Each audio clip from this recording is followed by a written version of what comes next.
முதல் பணப்பெட்டி டாஸ்க் வந்து முடிவு கொண்டிருக்கு. 50,000 ரூபாயை வந்து முத்துக்குமரன் எடுத்திருக்காரு. பட் இது வந்து இந்த முறை நிறைய சாதனைகள் நடந்துட்டு இருக்கு. பிக் பாஸை பொறுத்த வரைக்கும் 15 முறை நாமினேஷனுக்கு வந்து சாதனை படைச்சாங்க இல்லையா ஜாக்லின். அதே மாதிரி பணப்பெட்டியை ஒரு வெற்றியாளர் அப்படின்னு கணிக்கப்படுற முத்துக்குமரன் அதுக்கான ரிஸ்கை முதல்ல எடுக்கிறது வந்து ஒரு பெரிய ஆச்சரியமா இருக்கு. ஏன்னா எப்போதுமே பணப்பெட்டி வரும் பொழுது நம்மளால ஃபினாலேக்கு போக முடியாதுன்னு யார் நினைக்கிறாங்களோ அவங்க தான் அந்த பணப்பெட்டியை எடுப்பாங்க. நாம கண்டிப்பா ஜெயிச்சிருவோம் அப்படிங்கிறவங்க பணப்பெட்டி பக்கமே போக மாட்டாங்க. பட் இந்த முறை டாஸ்காக மாற்றப்படுது. ஒரு பணப்பெட்டி இல்ல, பல பணப்பெட்டிகள் வரும்.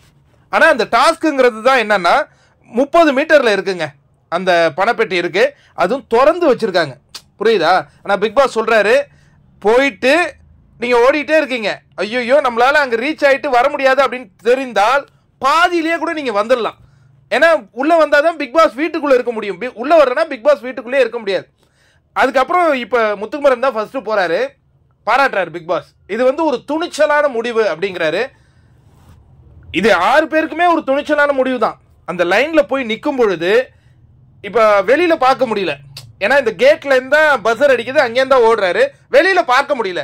அப்ப அங்க என்ன மாதிரியான ஸ்ட்ரகிள்ஸ் இருக்கும், பெட்டி எந்த இடத்துல இருக்கும், அதை எப்படி எடுத்துட்டு வரணும், எந்தவித ஒரு முன் யோசனையும் நமக்கு கிடைக்கல. இப்ப இவர் போயிட்டு வந்ததுனால மற்றவங்களுக்கு இப்படிதான் இருக்குமோன்னு ஒரு அபிமானம் வந்திருக்கலாம். பட் ஃபர்ஸ்ட் ரிஸ்க்குங்க, இது பெரிய ரிஸ்க். அதை எடுத்துட்டு வந்துடுறாரு, ஓடுறாரு. அந்த எனக்கு தெரிஞ்சு 12 செகண்ட்ஸ்லேயே அதை எடுத்துட்டு வந்துடுறாரு. அதுக்கு பிறகு முத்துக்குமரன் வந்து வந்த உடனே இந்த 5 பேரும் மகிழ்ச்சி அடைகிறாங்க. எல்லாருமே மகிழ்ச்சி அடைகிறாங்க. சாச்சனாலாம் சாமியை வேண்டிட்டு நின்றுட்டு இருந்த அந்த காட்சியெல்லாம் பார்க்குறோம். எல்லாமே உணர்வுபூர்வமாக இருந்தது. அதுக்கப்புறம் முத்துக்குமரன் சொல்கிறாரு, நான் இந்த ரிஸ்க் எடுத்து நான் முதலாவதாக போனேன் அப்படின்னா, நான் இந்த 100 நாள் இந்த கேமுக்காக என்னை உழைத்திருக்கேன்னு சொல்கிறேன்ல, அது விமர்சனம் கூட சில பேர் பண்ணலாம். ஆனால் நான் உழைத்திருக்கேங்கிறது எப்படி ப்ரூவ் பண்ண முடியும்? இந்த மாதிரியான ஒரு நிகழ்வு வரும்பொழுது என்னன்னே தெரியாத அவர் சொல்றாரு, நான் கேட்பேன் அப்படிங்கிறதுக்கு நான் வந்து நின்னேன் அப்படின்னு சொல்றாருங்க. அது வந்து உண்மையாலே ஒரு கட்ஸ் ஃபீலிங். பாராட்டுக்கள். முத்துக்குமரன் எடுத்துட்டு வந்ததுக்கு பிறகு சில பேருக்கு ஆசையும் வருது, சில பேரால நம்மளால இதுல பங்கெடுக்கவே முடியுமா? இப்ப ஜாக்லின் கேட்கறாங்க, என்னால இதுல பங்கெடுக்கவே முடியாதா? அதனாலதான் என் ட்ரெயினர் அப்பவே சொன்னாரு, இப்ப ஜாக்கிங் போன்னு. என்ன பண்றதுனே தெரியல ஒன்னு சௌந்தர்யா. எனக்கும் எங்க ட்ரெயினர் வந்து ஜாக்கிங்லாம் போக சொன்னாரு, நான் அதை கண்டுக்கவே இல்லையே.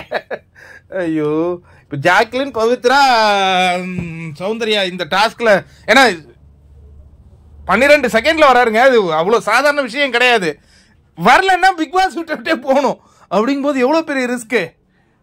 பார்ப்போம் நாளைக்கு ரயான் என்ன மாதிரியான டாஸ்க்ல டிஸ்டன்ஸ் என்ன, அந்த அப்டேட்லாம் நான் வர வீடியோவில் கொடுக்குறேங்க.